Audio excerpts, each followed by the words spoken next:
Pemerintah RI dan Bank Indonesia terbuka untuk bernegosiasi, Kris ikut disoroti Trump.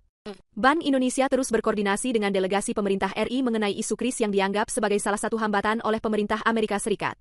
Pelaku industri sistem pembayaran di Indonesia mengklaim keberadaan Kris tidak untuk menafikan aturan main internasional, tetapi mendorong perekonomian dan inklusi keuangan domestik. Deputi Gubernur Senior Bank Indonesia, BI Destri Damayanti menyatakan, BI telah berkomunikasi dengan Menteri Koordinator, Kemenko, Bidang Perekonomian Airlangga Hartarto yang saat ini berada di Washington DC untuk bernegosiasi dengan pemerintah AS terkait pengenaan tarif impor resiprokal AS atas produk Indonesia. Hingga saat ini, proses antara delegasi RI yang dipimpin oleh Airlangga dengan pihak USTR masih berlangsung. Salah satu isu yang sedang dinegosiasikan oleh delegasi adalah perihal Kris. Kita lagi proses negosiasi ya. Diskusi dengan Kemenko Perekonomian sudah dilakukan.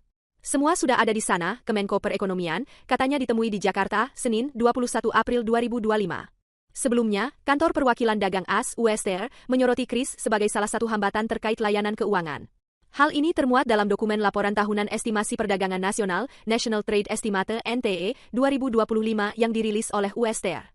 Selain itu, kebijakan BI pada Mei 2023 lalu terkait kartu kredit pemerintah pusat dan daerah melalui GPN juga menjadi sorotan. Secara umum, perusahaan-perusahaan pembayaran AS khawatir kebijakan BI akan membatasi akses terhadap penggunaan opsi pembayaran elektronik AS. Destri menjelaskan, kebijakan mengenai Kris dan sistem pembayaran fast payment lainnya pada dasarnya berlandaskan kerjasama dengan negara lain. Dalam hal ini, BI selaku otoritas tidak membeda-bedakan mitranya. Kerja sama kami dengan negara lain itu memang sangat tergantung dari kesiapan setiap negara. Jadi, kami tidak membeda-bedakan. Kalau Amerika siap dan kita siap, kenapa tidak? Dan, sampai sekarang, kartu kredit yang selalu diributkan, Visa Mastercard, masih yang dominan. Jadi, itu nggak ada masalah, ujarnya. Selain itu, Kris tidak hanya berlaku dalam sistem pembayaran domestik, tetapi juga antar negara atau dikenal dengan Kris Cross-Border. Sistem pembayaran yang diintegrasikan dengan transaksi mata uang lokal, Local Currency Transaction (LCT) ini telah berlaku dengan Malaysia, Thailand, dan Singapura, serta akan menjajaki kerjasama dengan Korea, India, Uni Emirat Arab, dan Arab Saudi.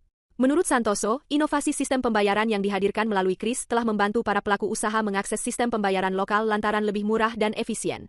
Selain itu, Kris memiliki kelebihan tersendiri, yakni bersifat interoperabilitas alias memungkinkan berbagai aplikasi pembayaran digital bekerja sama dalam QR yang sama. Download Tribun X sekarang, menghadirkan lokal menjadi Indonesia.